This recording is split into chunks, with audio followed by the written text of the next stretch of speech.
ಮೊದಲಿಗೆ ಈ ಕಾರ್ಯಕ್ರಮವನ್ನು ಒಂದು ಸುಭಾಷಿತದೊಂದಿಗೆ ಪ್ರಾರಂಭಿಸೋಣ. ಗುರೂಜಿ, ಪ್ರಾರಂಭಿಸಿ. ಖಂಡಿತಮ್ಮ. ಇವತ್ತಿನ ಸುಭಾಷಿತ ಈ ಪ್ರಕಾರವಾಗಿ ಇದೆ. ಕುಲಸ್ಯಾರ್ಥಂ ತ್ಯಜೇದೇಕಂ ಗ್ರಾಮಸ್ಯಾರ್ಥಂ ತ್ಯಜೇತ್ ಕುಲಂ ಗ್ರಾಮಂ ಜನಪದಸ್ಯಾರ್ಥೇ ಆತ್ಮಾರ್ಥೇ ಪೃಥಿವೀಂ ತ್ಯಜೇತ್.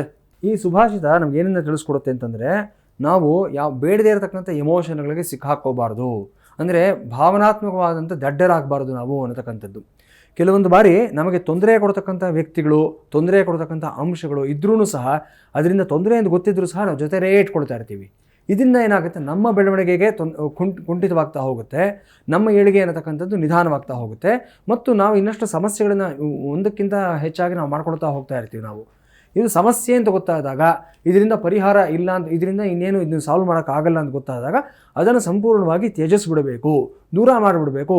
ಅಲ್ಲಿ ನಾವು ಸೆಂಟಿಮೆಂಟ್ಗಳಿಗೆ ನಾವು ಪ್ರಾಧಾನ್ಯತೆ ಕೊಡಬಾರ್ದು ಅನ್ನೋದು ಈ ಸುಭಾಷಿತ ತಿಳಿಸ್ಕೊಡ್ತಾ ಇದೆ.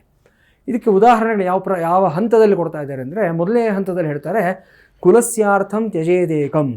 ಒಂದು ವೇಳೆ ಒಂದು ಕುಟುಂಬದ ಒಬ್ಬ ವ್ಯಕ್ತಿ ಆ ಕುಟುಂಬದ ಗೌರವ, ಆ ಕುಟುಂಬದ ಪದ್ಧತಿ, ಆಚರಣೆ, ಸಂಪ್ರದಾಯ, ಕಟ್ಟುಪಾಡುಗಳು ಇದೆಲ್ಲದಕ್ಕೆ ವಿರುದ್ಧವಾಗಿ ನಡ್ಕೊಳ್ತಾ ಇದ್ದಾನೆ ಆ ವ್ಯಕ್ತಿ ಅನ್ನೋದಾದರೆ ಆತನನ್ನು ಕುಟುಂಬದಿಂದ ದೂರ ಇಟ್ಬಿಡಬೇಕು. ಇಲ್ಲದೆ ಹೋದರೆ ಇಡೀ ಕುಟುಂಬಕ್ಕೆ ಕೆಟ್ಟ ಹೆಸರು ಬಂದುಬಿಡುತ್ತೆ, ಇಡೀ ವಂಶಕ್ಕೆ ಕಳಂಕ ಬಂದುಬಿಡುತ್ತೆ.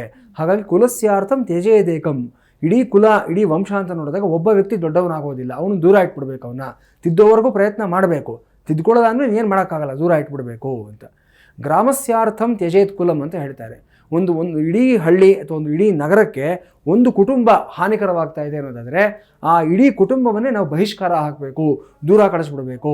ಇನ್ನು ಇಟ್ಕೊಳ್ಳೋದ್ರಲ್ಲಿ ಅರ್ಥ ಏನೂ ಇಲ್ಲ ಅನ್ನೋದಕ್ಕೆ. ಯಾಕಂದರೆ ಇಡೀ ಗ್ರಾಮದ ಒಂದು ಏಳಿಗೆ, ಅಭಿವೃದ್ಧಿ, ಒಂದು ಸಮತೋಲನ ಇಂಪಾರ್ಟೆಂಟ್ ಆಗ್ತಾ ಹೋಗುತ್ತೆ. ಸೊ ಒಂದು ಕುಟುಂಬ ಇಡೀ ಗ್ರಾಮಕ್ಕೆ ಕೆಟ್ಟ ಹೆಸರು ತರ್ತಾ ಇದೆ, ಆ ಗ್ರಾಮದ ಅಭಿವೃದ್ಧಿಗೆ, ನಗರದ ಅಭಿವೃದ್ಧಿಗೆ ತೊಂದರೆ ಮಾಡ್ತಾ ಇದ್ದೇನೆ, ಇಡೀ ಕುಟುಂಬವನ್ನೇ ನಾವು ದೂರ ಇಡಬೇಕು ಅನ್ನತಕ್ಕಂಥದ್ದು. ಮುಂದಿನ ಹಂತದಲ್ಲಿ ಏನು ಹೇಳ್ತಾ ಇದ್ದಾರೆ, ಗ್ರಾಮಂ ಜನಪದಸ್ಯಾರ್ಥೇ. ಇಡೀ ದೇಶಕ್ಕೆ ಒಂದು ಗ್ರಾಮ ಏನಾದರೂ ಮಾರಕವಾಗಿದೆ ಅನ್ನೋದಾದರೆ, ಒಂದು ನಗರ ಮಾರಕವಾಗಿದೆ ಅನ್ನೋದಾದರೆ ಆ ನಗರವನ್ನೇ ನಿರ್ನಾಮ ಮಾಡಿಬಿಡಬೇಕು, ಆ ಗ್ರಾಮವನ್ನೇ ಸಂಪೂರ್ಣವಾಗಿ ತ್ಯಜಿಸ್ಬಿಡಬೇಕು ಅನ್ನತಕ್ಕಂಥದ್ದು. ಹೇಗೆ ನಮ್ಮ ಶರೀರದಲ್ಲಿ ಗ್ಯಾಂಗ್ರೀನ್ ಬೆಳ್ಕೊಂಡಿದೆ ಅಂತಂದರೆ ಇನ್ನೇನು ಮಾಡೋಕ್ಕಾಗಲ್ಲ, ಡಾಕ್ಟರ್ ಹೇಳ್ತಾರೆ ಕೊನೆ ಆಪ್ಷನ್ ಕಾಲು ತೆಗಿಲೇಬೇಕು ಸ್ವಾಮಿ, ಇಲ್ಲ ಅಂತಂದರೆ ನಿಮ್ಮ ಶರೀರ ಎಲ್ಲ ವ್ಯಾಪಿಸ್ಬಿಡುತ್ತೆ, ನಿಮಗೆ ಶುಗರ್ ಜಾಸ್ತಿ ಆಗುತ್ತೆ, ನಿಮ್ಮ ಪ್ರಾಣಕ್ಕೆ ಸಂಚಕಾರ ಬಂದುಬಿಡುತ್ತೆ ಅಂತ ಹೇಳ್ತಾರೆ. ಅವಾಗ ಏನು ಮಾಡೋಕ್ಕಾಗುತ್ತೆ, ಗ್ಯಾಂಗ್ರೀನ್ ಆಗಿರೋ ಭಾಗನ ಕಟ್ ಮಾಡಿ ತೆಗಿಲೇಬೇಕಾಗುತ್ತೆ, ಬೇರೆ ಆಪ್ಷನ್ ಏನೂ ಇರೋದಿಲ್ಲ. So this is the last resort. ಇಲ್ಲ, ನನಗೆ ನನ್ನ ಬಲಗಾಲ ಮೇಲೆ ತುಂಬ ಮೋಹ ಇದೆ, ಈ ಕಾಲ ಅಂದರೆ ನನಗೆ ತುಂಬ ಇಷ್ಟ, ಈ ನನ್ನ ಹೆಬ್ಬೆರಳಂದರೆ ತುಂಬ ನನಗೆ ಅದರ ಮೇಲೆ ಒಂದು ಇದಿದೆ, ಮಮತೆ ಜಾಸ್ತಿ ಇದೆ ಅಂದ್ಕೊಂಡು ಹಾಗೆ ಇಟ್ಕೊಂಡು ಕೂತ್ಕೊಂಡಿದ್ರೆ ದಿನದಿನಕ್ಕೂ ರಣ ಆಗ್ತಾ ಹೋಗ್ತದೋ, ಅದು ನಿಮ್ಮ ಆರೋಗ್ಯವನ್ನು ಹಾಳು ಮಾಡ್ತಾ ಹೋಗುತ್ತೆ, ಕೊನೆಗೆ ಒಂದು ದಿವಸ ಪ್ರಾಣಕ್ಕೆ ಮುಳುವಾಗ್ತಾ ಹೋಗುತ್ತೆ. ಸೊ ಈ ಜಾಗ್ರತೆ ಇರಬೇಕು ಅಂತ ಹೇಳ್ತಾರೆ. ಗ್ರಾಮಂ ಜನಪದಸ್ಯಾರ್ಥೆ.